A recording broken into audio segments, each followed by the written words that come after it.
প্ৰিয় দৰ্শক, আপোনালোকে জানেনে যে মহাশিৱৰাত্ৰিৰ নিশা যদি কিছুমান ভুল হয় তেন্তে ভগৱান শিৱৰ কৃপা লাভৰ পৰিৱৰ্তে অশুভ ফল পোৱা যাব পাৰে।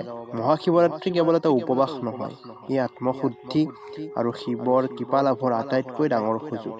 কিন্তু এই পবিত্ৰ নিশাত কিছুমান বস্তু আছে যিবোৰ কৰাৰ ফলত আপোনাৰ ভক্তি অসম্পূৰ্ণ হৈ থাকিব পাৰে। আপুনি যদি সঁচাকৈয়ে ভোলানাথৰ কৃপা বিচাৰে তেন্তে এই ভিডিঅ'টো মনোযোগ দি চাওক আৰু এই ভুলবোৰৰ পৰা বাচাওক। নম্বৰ 1, মাংসাহাৰ আৰু নিচাৰ পৰা আঁতৰি থাকক। মহাদেৱৰ উপবাসত সাত্বিকতা আৰু শুদ্ধতাৰ প্ৰতীক।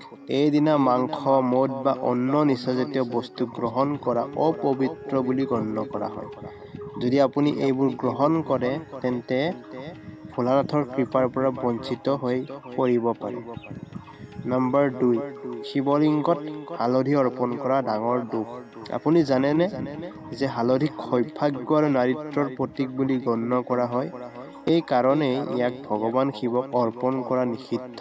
ইয়াৰ পৰিৱৰ্তে গংগাজল, বেলপাত, গাখীৰ আৰু ধতুৰা আগবঢ়াওক, যাৰ দ্বাৰা ভোলানাথ প্ৰসন্ন হ'ব। মহাশিৱৰাত্ৰিৰ নিশা টোপনি নাযাব।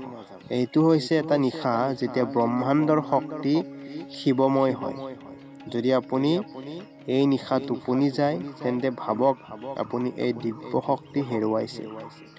জাগৰণ কৰক, ভজন গাওক আৰু শিৱ পুৰাণৰ পাঠ কৰক আৰু এই পবিত্ৰ নিশাৰ পূৰ্ণ লাভ লওক। নম্বৰ 4, ক'লা কাপোৰ পিন্ধাৰ পৰা বাচক। ক'লা ৰঙক নিগেটিভিটি আৰু শনি গ্ৰহৰ সৈতে সম্পৰ্কিত বুলি গণ্য কৰা হয়।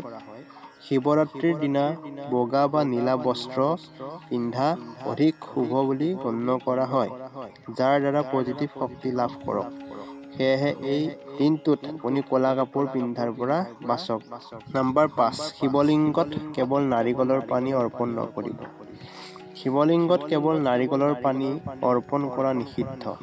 ইয়াৰ পৰিৱৰ্তে গোটা নাৰিকল অৰ্পণ কৰক, কাৰণ নাৰিকলৰ পানী মাতা লক্ষ্মীৰ সৈতে সম্পৰ্কিত আৰু ইয়াক শিৱজীক অৰ্পণ কৰা নহয়।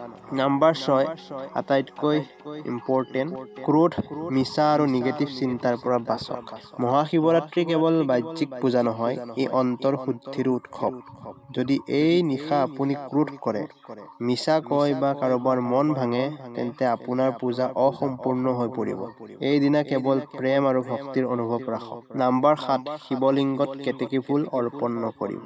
পুৰাণত কোৱা হৈছে যে কেতেকী আৰু কেওড়া ফুল ভগৱান শিৱৰ প্ৰিয় নহয়। এই ফুলবোৰ ভগৱান শিৱই নিজেই অস্বীকাৰ কৰিছে। সেয়েহে ইয়াৰ পৰিৱৰ্তে বেলপাত আৰু ধতুৰা অৰ্পণ কৰক। এতিয়া যিহেতু আপুনি এই গোপনীয়তাবোৰ জানিলে, এই মহাশিৱৰাত্ৰিৰ এই ভুলবোৰৰ পৰা বাচি আপোনাৰ ভক্তি সম্পূৰ্ণ কৰক। ভিডিঅ'টোত লাইক কৰক, আপোনাৰ বন্ধু-বান্ধৱীৰ সৈতে শ্বেয়াৰ কৰক আৰু কমেণ্টত হৰ হৰ মহাদেৱ লিখি ভগৱান শিৱৰ কৃপা লাভ কৰক। ধন্যবাদ।